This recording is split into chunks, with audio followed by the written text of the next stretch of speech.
Welcome back, everybody. WHIP Radio in Philadelphia. Time in the WHIP studios is 11:43, and we have the American Athletic Conference regular season champion, your senior leader for your Temple Owls, and that, of course, is Jaylen Bond, who joins us right now as he gets ready to get some sunglasses on and head down to Orlando for the American Athletic Conference tournament. Jaylen, Zach, and Mike, thanks for a few minutes, and how are you? I'm good. How are you? Well, before we get to the whole celebration, as you guys brought the trophy through the airport and had a good time on the plane, and we're doing great today.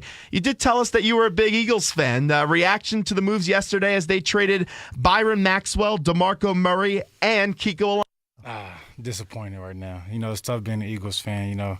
They did everything last year. Got rid of, our key players, to rebuild, and then just to give them away again is just tough. I'm not an Eagles fan, and neither is Mike, but we don't mind when the Eagles do well because we don't have any teams in the NFC East. Actually, I hate the Giants. I don't like the Redskins, and I despise the Dallas Cowboys and Jerry Jones. Just as an Eagles fan, with, like you were saying, how many moves have been made over the last few years, which one stings more? Them trading LaShawn McCoy or them releasing Deshaun Jackson?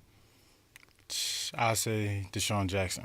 Because they just got nothing in return for him. Absolutely nothing. Okay, fair enough. So let's get to the whole American Athletic Conference tournament coming up. You guys on Sunday, you beat Tulane. You're the regular season champions, and you have that trophy. And I saw some Snapchats from some of the managers of you guys putting it through the TSA stuff as they were checking and everything. Just take us through the scene in the locker room after the game and then on that plane ride home as you guys are regular season champions. It was great. A lot of excitement for me and my players, me and my teammates. Just, being that regular season championship was great. So we're going to look and carry that momentum, going on to the conference tournament. So, it was great just to see how excited my teammates was just to, accomplish one of our goals coming into the year. You guys got screwed last year. You should have made the NCAA tournament. That Scott Barnes eye test excuse was just laughable to me, and it was laughable to many people here in Philadelphia as we talked to not only Fran Dunphy after that, but also other coaches in the Big Five like a Phil Martelli and a Steve Donahue. You guys have to be proud of winning this regular season conference, but the work still isn't done yet because you know how tough it is to get into the NCAA tournament, right? Yeah, definitely. Our goal right now is just, to win the conference tournament. That's the only way we're going to solidify us, being in the tournament. So that's our main goal.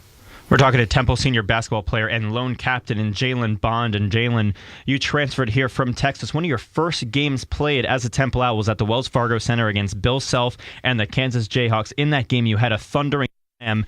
After that big slam, you saw the reaction from the crowd. Did you think to yourself, you know what, man, I made the right choice to come back home and play for the Cherry and White? Definitely. After that game, it was great, for my family and friends to be a part of it as well. Great for the program, just to be back home, a Philadelphia kid, represent my school well. It was great for me. Do you ever break a backboard? Nah. I was just wondering because when you dunk the basketball, the basket shakes for a solid possession. Like DeCozy must be mad at you when you dunk it. Yeah, you get the 2 points, but on the other end, it makes his jump shot harder. Right. I tried before, but I wasn't unsuccessful. Now, as I mentioned earlier, you are the lone captain of this Temple Owls team, and that's a rarity in the Fran Dunphy era. So, just what does that honor mean to you, and especially because you guys are close-knit group, do you think you have some responsibility of that as a senior? Definitely. That goes, on and off the court, just making sure my teammates, doing the right things, if it's going to class or, just going the hardest every day in practice. So it's a lot of responsibility, but I feel like I was great for the job. We're talking to Jaylen Bond for a few minutes right now. You had some sad news with the whole Trey Lowe accident, and that means a lot to you. You guys always have the jersey. The first game back when he wasn't playing, obviously, because he hasn't been with the team, you guys wore those shirts with the number 11 in Lowe. Just how important is that to honor your teammate as he fights to really get back and recover, which he's expected to do? Like you said, it hurt our team a lot, coach and staff, everybody within the program. So, we try to keep him around as much as we can, with his jersey or his shirts. A couple people wrote his name on our sneaks, just to know that he's still a part of us, even though he can't be here physically. And you're the leader of this team. Just take me back to when you found out the news, and how did you guys discuss it with the team and just get everyone, thinking about Trey, but also focusing on the task at hand of winning some basketball games? It was during one of the off days we found out. So, we had a group message about it, just talking about how he's going to deal with it, then trying to get in contact with his family, just make sure they're doing okay and just checking up on them. So we came together as a team. I felt like it brought us a lot closer, just one of our brothers, that can't be here with us. So it was good for my teammates. And how much communication have you guys had with Trey specifically? Not at all. Not at all. Yeah. By the way, because Trey had that breakout game up against Villanova, and people then were saying, all right, Trey Lowe's going to be a part of this team and make a big run as you guys get ready for the American Athletic Conference tournament. How do you guys, like who else needs to really step up their game in the absence of a Trey Lowe? I feel like everybody has to step up. Some of the younger guys as well as Ernest can step up, and also Shiz. A couple veteran guys we have too. With Mark Williams, Dan Daniel. So everybody has to step up and do their job. Well, talking about stepping it up, you guys really stepped it up. The tail end of the year, out of conference games, you guys struggled to find a bit, but after a tough St. Joe's loss, a very close loss, you guys finished the year 16-5, and obviously that meaning 14-4 in conference play. What do you think led to that hot end of the year? Just everybody coming together, knowing their roles, just to be the best team we can. So I feel like we got our identity as a defensive team.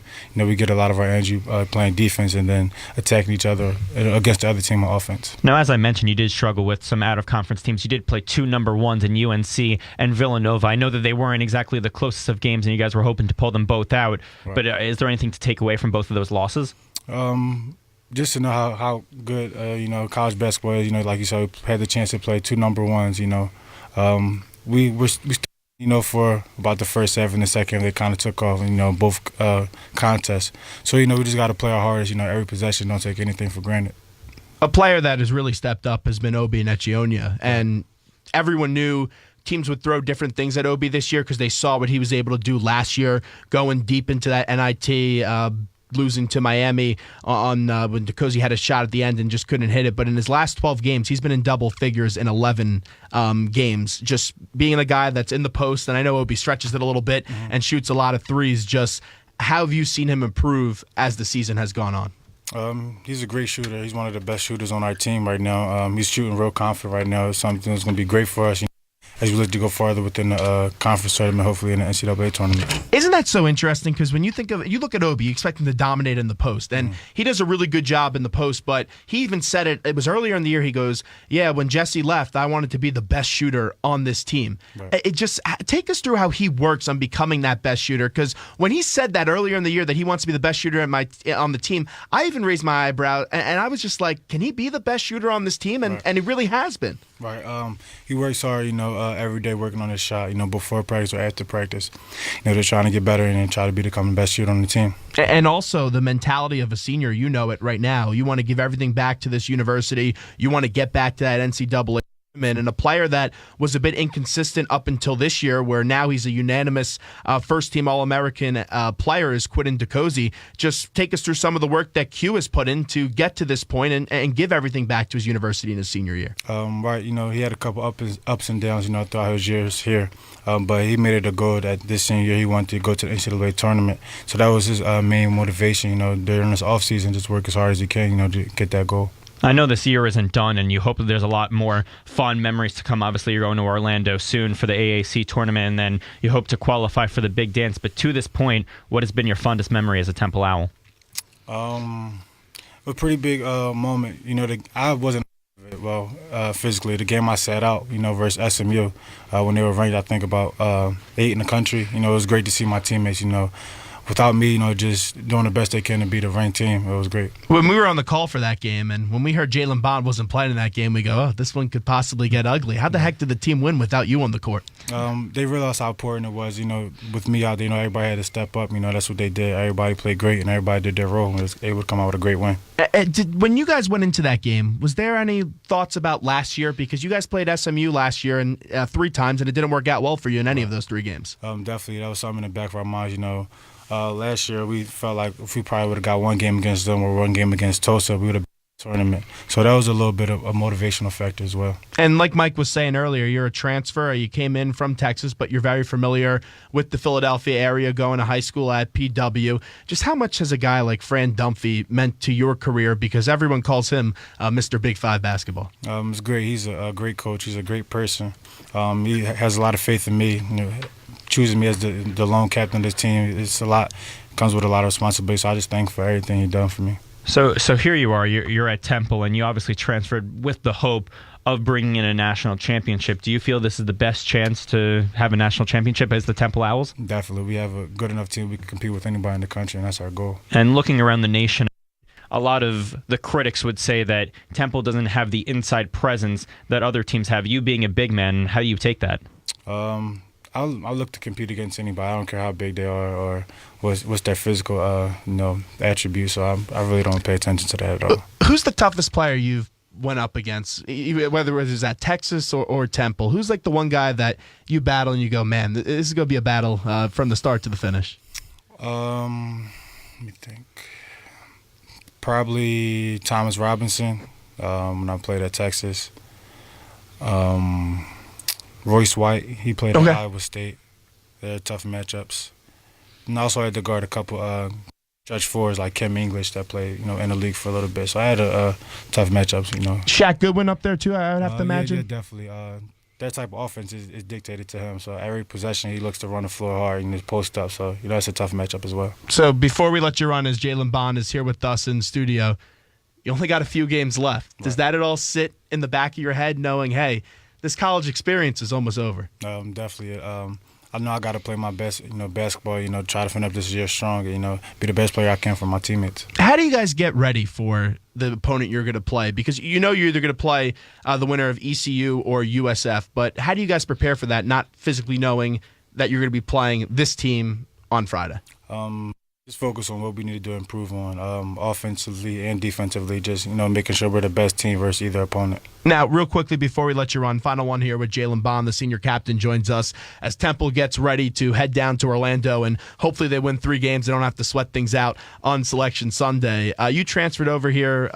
Jesse also transferred, and Devin as well. Jesse no longer here. Just take us through your relationship with the player like a Devin Coleman that you had to sit out that year with, and now you're playing together, both seniors, going for that final goal. Actually, me and Devin grew up with each other since we were about 10 or 11, playing on the same AU team, travel team, stuff like that, living in the same neighborhood. So me and Dev had a great relationship coming in the Temple. So, sitting out with them, it was good to have a best friend, just to be there to help me through a struggling time because he was going through it as well. Imagine being 10 years old and you guys get ready to play a pickup game and Jaylen Bond and Devin Coleman show up. Like when you guys were in, I don't know, like 5th or 6th grade, how did anyone beat you guys at basketball, even play against you? One of our AAU teams we played was Reebok All-Stars. Had a lot of great players on it. Our record was like 99-1. Wow. How good was the one team that beat you guys? Yeah, it was on a buzzer beater too in the nationals. Oh, man. Wow.